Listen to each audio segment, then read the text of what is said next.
what a roller coaster I've been on this session. I've laid all my stories out for you. I explained to you how these types of laws, like 150, would kill people. And the same folks that want to have the audacity to vote yes now voted for that legislation.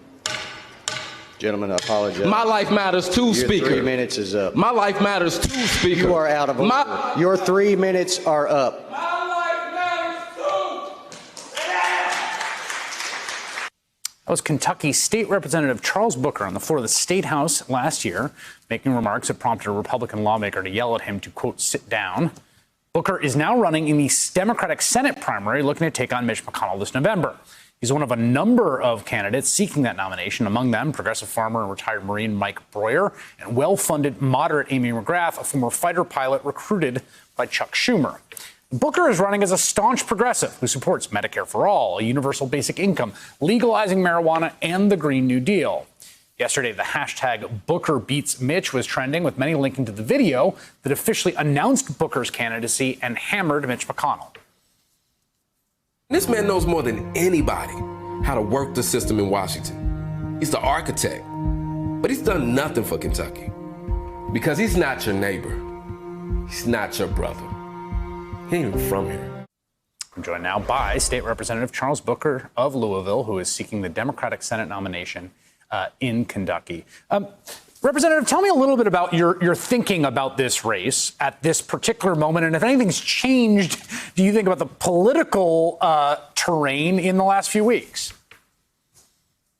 Well, first of all, thank you for having me. And, you know, what I see in this race is an opportunity to really push for structural change, not just beat a terrible person like Mitch McConnell, who calls himself the Grim Reaper, but really get to the heart of the issues that plague my Commonwealth. In a lot of measurable indexes that would determine a good quality of life, we're at the bottom. And we're seeing a lot of protests now, a lot of crying out for justice, but it really goes to the fact that poverty is generational and that people are really struggling. And so we have a choice in this election to stand up for Medicare for all and fight for a Green New Deal and win universal basic income so that we can disrupt the chains of poverty that plague so many people. And I'm fired up to stand in that movement. So I guess, I mean, the natural question here is about the politics of your state and the viability of this political program in a state like Kentucky. It's a state that does have a statewide elected governor who definitely ran as a moderate, I think it's fair to say, in 2018, although did run on Medicaid expansion. Your agenda is in a state that Donald Trump's very popular. He's plus 16 there. He carried the state by a lot. A lot of people will look at your agenda, they'll look at the state of Kentucky and be like, you are tilting at windmills. This is a fool's errand. Well, I love when I hear that assessment because we're used to being ignored. People don't listen to folks in Kentucky. We are demanding justice. We're demanding accountability, but we want a brighter future just like anyone else. And so my message is very populist. I'm speaking to issues that are at the kitchen table. Listen, I'm a type 1 diabetic. I've had to ration my insulin and nearly died from that. That cuts across party lines. And a lot of folks that supported Trump are supporting me because they know I'm going to fight for Kentucky for a change. And someone like Mitch McConnell has profited from our pain and sold us out in every way imaginable, could care less if we die.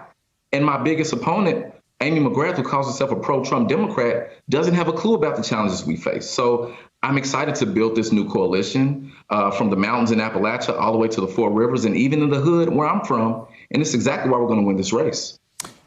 In Louisville, where you represent, there have been a lot of protests. I want to talk about the death of Breonna Taylor in a moment. Before we get to that, just your experience. I've seen on your Twitter feed you've been going to protests. We talked at the top about how there are protests happening across America in some pretty unlikely places, or places you might not anticipate there to be a Black Lives Matter protest. And I wonder what the view of this moment and street protest from the perspective of someone running statewide in Kentucky looks like at this moment. Well, you're exactly right. And actually, right before this segment, I was in Estill County with some folks that were demanding justice for Black lives. And this is a part of Kentucky and Eastern Kentucky where it's over 99% white. And what we're seeing in this moment across the Commonwealth is an understanding that we're interconnected and that if we fight for the challenges that are facing communities like mine, we're going to uplift all Kentuckians. And, you know, I stood on the front lines and I was hit with tear gas. But I don't care because this is where my family is. Kentuckians are demanding real change, and we cannot have someone that would give excuses and sit on the couch like Amy McGrath has while we're dying and while our doors are getting kicked in and we're getting murdered in our beds. And so this is really about how do we show the courage to lead in this moment. And I'm just doing my part, and the Commonwealth is standing behind me to win this race as a result.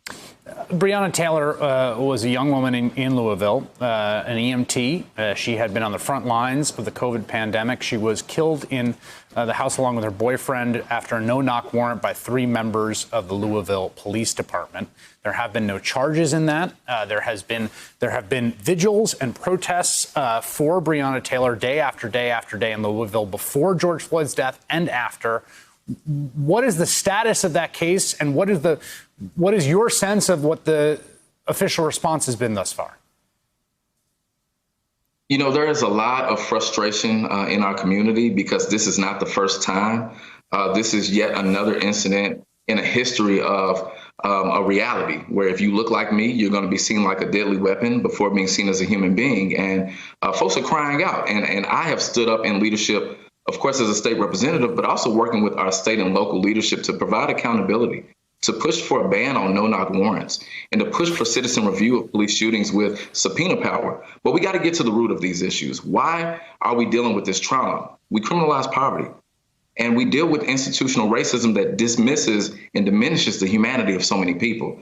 And so my run for U.S. Senate is really to say that not only do we need to beat Mitch McConnell, but we have to transform our future so that we don't have to keep dealing with the trauma that Breonna Taylor's family and so many of us are carrying right now.